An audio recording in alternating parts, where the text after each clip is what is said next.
സൃഷ്ടികളിൽ എഴുത്തുകാരന്റെ വൈകാരിക അനുഭവങ്ങളാണ് പ്രതിഫലിക്കുന്നതെന്ന് അന്താരാഷ്ട്ര ബുക്കർ പുരസ്കാര ജേതാവും Kannada എഴുത്തുകാരിയുമായ Banu പുഷ്താക്.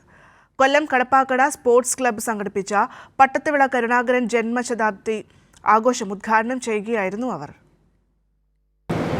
It is with deep respect and emotion that I stand before you today to pay homage to a poet, titan of Malayalam literature, Pattathuilla Karunakaran.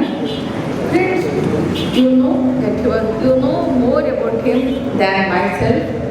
ചെറുകഥകളെ ചെറുതായി കാണുന്നത് എഴുത്തുകാരന്റെ വികാരങ്ങളെ ചെറുതാക്കി കാണുന്നതിന് തുല്യമെന്ന് അന്താരാഷ്ട്ര ബുക്കർ പുരസ്കാര ജേതാവും കന്നഡ എഴുത്തുകാരിയുമായ ബാനു മുസ്താഖ് പറഞ്ഞു. ഹാർട്ട് ലാമ്പ് എന്ന ചെറുകഥാ സമാഹാരത്തിനാണ് ബാനുവിന് അന്താരാഷ്ട്ര ബുക്കർ പുരസ്കാരം ലഭിച്ചത്. ബുക്കർ പുരസ്കാരത്തിന്റെ ചരിത്രത്തിൽ ആദ്യമായാണ് ഒരു ചെറുകഥാ സമാഹാരത്തിന് പുരസ്കാരം ലഭിക്കുന്നതും. Kadappakada sports club vice president Rafi Kampassery അധ്യക്ഷനായിരുന്നു. മന്ത്രി ചിഞ്ചുറാണി, SNDP യോഗം Kollam union secretary Rajendran, club secretary RS Babu തുടങ്ങിയവർ ചടങ്ങിൽ പങ്കെടുത്തു. കൈരളി ന്യൂസ്, കൊല്ലം.